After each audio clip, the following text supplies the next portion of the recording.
In this video, I'll be sharing with you my #1 turkey calling tactic that works great during both the spring and fall seasons.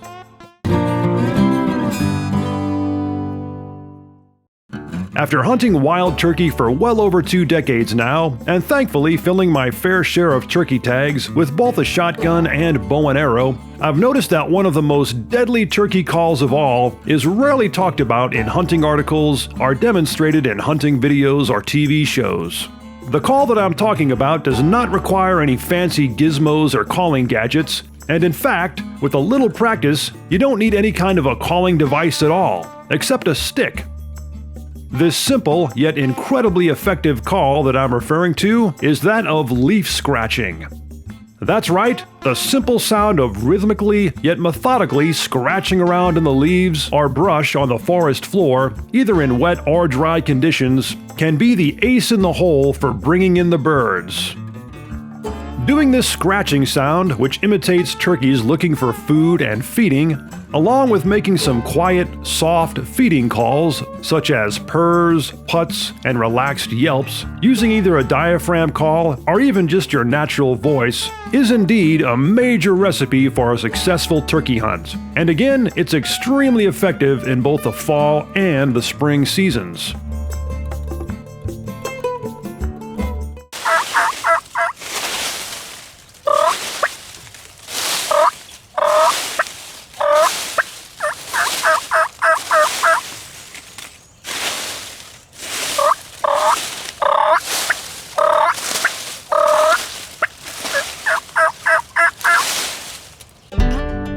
As many of you experienced turkey hunters know, once a big tom turkey is with his hens first thing in the morning, it can be incredibly difficult, if not impossible, to pull him away from his ladies in order to come check out your desperate calling.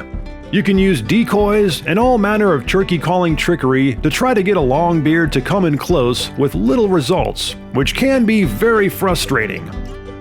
The most commonly used turkey calling techniques appeal to a bird's mating urge, sense of jealousy, or dominance. You can try to call in the hens, hoping that the tom will follow, or even try to ambush and stalk up on a gobbler, but in most cases, if the gobbler is with the girls, he's going to stay with them until his business is done. However, when the ladies go back to their nests later in the morning, leaving Mr. Tom Turkey all alone, he can then become quite vulnerable and much easier to call in using those traditional calls, such as yelping and cutting. Now, something else that many experienced turkey hunters can attest to is the fact that even when alone and vulnerable, quite often that gobbler will only come in so far and then won't budge another inch. These hung-up birds, as they're referred to, are very tough and frustrating to deal with. But of course, those older, wiser birds stay put for good reason. The natural order of things is for the hens to go to him, not the other way around. It's in this scenario especially that this leaf scratching technique is very deadly. I've found again and again that if a bird won't come in because of greed or lust, he definitely will because of gluttony. So to wrap things up, if you encounter some stubborn birds this season, be sure to give this leaf scratching and feeding purrs calling technique a try. If you'd like to see more videos like this one, be sure to subscribe to this channel and check out the 3 Minutes Outdoors website at 3minutesoutdoors.com.